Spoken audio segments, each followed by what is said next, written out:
mobilisation dans tous nos départements pour dire non au gaz de schiste. On ne peut pas concevoir l'exploitation des énergies fossiles. Donc on dit non.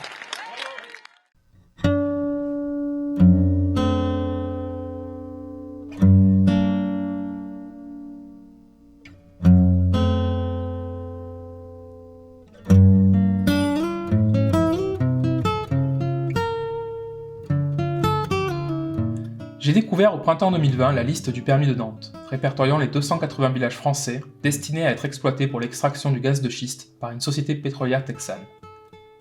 Suite à une très forte mobilisation des habitants de ces territoires, où vivent 500 000 personnes, le projet fut arrêté par décision de justice en décembre 2015. Au cours de l'été 2020, intrigué, je suis parti photographier ces villages avec ma chambre, au hasard des lumières et de l'architecture particulière de ces maisons de l'Occitanie. C'est ainsi que s'ouvre Commune de Raymond Depardon, un recueil de 80 photographies prises dans l'arrière-pays méditerranéen que nous allons explorer aujourd'hui ensemble. Reconnu pour son engagement envers les territoires ruraux et les enjeux sociaux, le photographe, né en 1942, démontre une fois de plus que, malgré le passage des années, il demeure un créateur d'images singulier dans le champ de la photographie contemporaine. Dans cet ouvrage, se déroulant au sud du Massif central, à travers des départements tels que l'Aveyron, la Lozère, le Gard et l'Hérault, l'approche de Raymond Depardon se distingue par une authentique empathie envers les lieux explorés.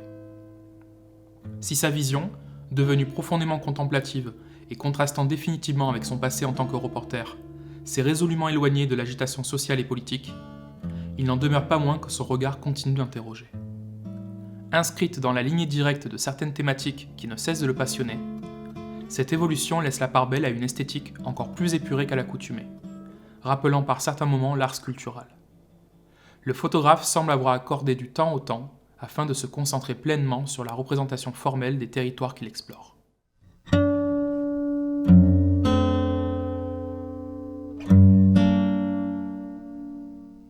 Pour remettre ces photos dans leur contexte, il convient de souligner qu'elles ont été prises à l'issue du premier confinement, dérivant de l'épidémie de Covid. À cette époque, émerge dans l'actualité le thème d'un repeuplement des campagnes, sorte d'exode urbain post-pandémique. C'est dans ces circonstances que le photographe décide, une fois de plus, de tourner son regard vers cette ruralité si chère à son cœur, soucieux de s'éloigner d'une vision pittoresque et nostalgique de ces territoires. Les clichés capturés par Depardon témoignent eux de l'évolution temporelle des villages, des lieux qui, derrière l'apparence immuable des bâtisses en pierre, résistent à la solitude. Ces villages, bien que figés en apparence, vivent une dynamique qui leur est propre. Ils se tiennent comme la première ligne de résistance face aux menaces pesant sur des secteurs cruciaux, tels que la production artisanale, l'élevage, ainsi que sur des ressources naturelles comme la terre et l'eau, donc des thématiques bien plus modernes qu'il n'y paraît au premier regard, et qui incluent naturellement la question délicate de l'exploitation du gaz de schiste. Chacune des 80 images réunies dans l'ouvrage donne l'impression d'avoir été prise avec une délibération méticuleuse, révélant la maîtrise artistique de Depardon. Ici, le paysage devient portrait. Les sites choisis n'ont rien de spectaculaire. Ils sont les visages d'un territoire ordinaire.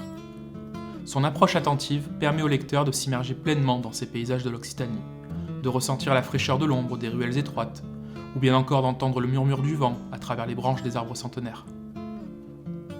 Le grand format, technique utilisée par l'auteur, renforce cette esthétique du statique, de l'immémoriel.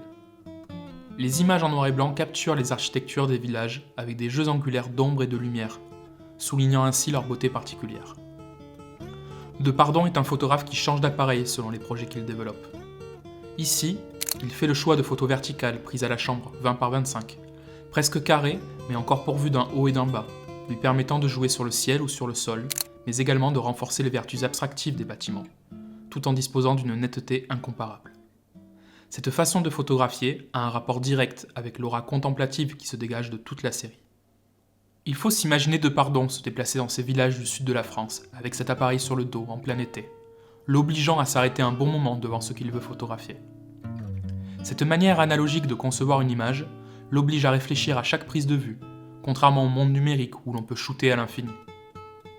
La chambre grand format, par son poids et sa taille, mais aussi par le trépied qui la supporte, oblige le photographe à s'immerger dans un rituel bien à lui, non dénué de réflexion. Ici, il n'y a pas de photo volée ou prise au hasard. Avant de prendre sa photo, il lui faut penser au cadrage, préparer sa configuration, Mesurer au préalable la lumière avec le posemètre pour savoir quelle ouverture et quelle vitesse utiliser. Il lui faut aussi bouger le soufflet pour voir l'angle, mettre en place la pellicule dans le bon sens, et enfin, prendre la photo.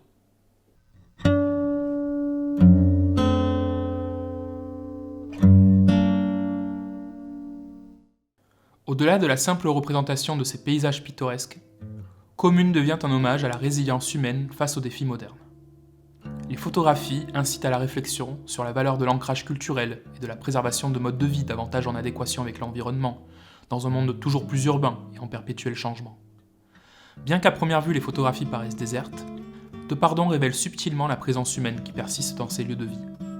En réalité, même si les conditions ne présentent pas de personnages ou si l'auteur évite les portraits, des indices tels qu'un drap séchant à la fenêtre ou un scooter abandonné témoignent à leur façon du quotidien discret des habitants. C'est un aspect qu'il convient de souligner dans cette œuvre, où réside le pouvoir de la suggestion, cette capacité à nous faire comprendre qu'une réalité existe sans avoir à la montrer explicitement. Dans ses vues frontales, intégrales, le photographe semble par ailleurs réduire son intervention compositionnelle à presque rien, si ce n'est à la seule captation de cette lumière singulière du midi qui écrase ces villages. Nous offrant des scènes dépouillées, il crée un espace que nous sommes invités à compléter par notre propre interprétation et notre imagination.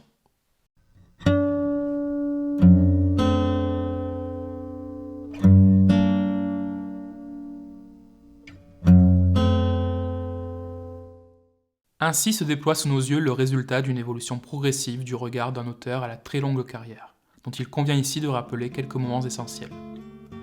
C'est que dans la vie même de Raymond Depardon se dessine une histoire profondément ancrée dans les paysages ruraux qu'il immortalise. Observateur attentif des campagnes françaises, il y a réalisé de nombreux reportages. Il a aussi publié plusieurs ouvrages entièrement consacrés à la ruralité et à ses habitants. On pense notamment à son œuvre majuscule, Rural, réalisée dans de petites exploitations agricoles, mais aussi à travers certains de ses documentaires comme la trilogie Profil paysan. Ces thèmes, qui l'attirent et d'une certaine manière le constituent, il les doit à son histoire personnelle. Lui, le fils de paysan né à Villefranche-sur-Saône, ayant grandi dans la ferme familiale du Garret, qui en même temps qu'évoluait le paysage rural, assistait à la lente transformation du monde paysan et en quelque sorte à la disparition d'un certain mode de vie. Nul doute que cette trace dans son histoire personnelle l'a grandement influencé dans sa pratique et ses intérêts photographiques, et ce jusqu'à aujourd'hui. Raymond Depardon a en effet commencé sa carrière de photojournaliste très tôt. En tant que jeune homme originaire de la campagne, il a vécu une jeunesse pleine de défis et de contrastes lors de son installation à Paris. Son attachement au monde rural, qu'il exprimera plus tard, semble naturellement découler de ses racines, étroitement ancrées depuis son enfance et au sein de sa famille. En tant qu'auteur d'une œuvre considérable, à la fois photojournaliste et cinéaste, il a par ailleurs développé, au fil des années, une vision singulière de la photographie. Celle-ci a notamment pris corps dans son ouvrage Errance, paru en l'an 2000. Dans ce projet mariant l'image et le mot, Depardon, à travers sa volonté de photographier des non-sujets, traite de la solitude et de la difficulté à se trouver soi-même. Aboutissement d'une démarche amorcée 20 ans plus tôt avec sa célèbre correspondance new-yorkaise, Errance semble à la fois marquer son apogée et annoncer une nouvelle quête à venir. Celle d'un auteur s'éloignant presque définitivement d'une approche strictement photojournalistique pour s'engager dans une exploration personnelle et photographique qui le distingueront toujours davantage. À l'époque, il exprime « J'ai le pressentiment que quelque chose ne sera plus comme avant. C'est peut-être là la vraie définition de l'errance, de sa quête, avec sa solitude et sa peur. C'est le désir que je cherchais, la pureté, la remise en cause, pour aller plus loin, au centre des choses, pour faire le vide autour de moi. » Ce sont ces réflexions sur sa pratique qui viendront naturellement influencer ses projets futurs, jusqu'à ce Commune, qui loin d'être une simple compilation de quelques images de paysages, se révèle être un essai photographique d'une grande richesse, le manifeste d'un auteur majeur qui offre un regard contemplatif sur ces villages préservés. Celui de quelqu'un qui passe mais ne s'approprie pas, celui de quelqu'un qui partage, qui ne reste pas longtemps, et celui de quelqu'un qui, comme il le dit si bien lui-même, souhaite vivre le plus longtemps possible dans le présent. Voilà ce que je voulais vous faire découvrir avec ce livre du grand Raymond Depardon. Toutes les leçons que l'on peut en tirer, en termes de composition, de technique, mais également celles qui se cachent derrière l'évidence.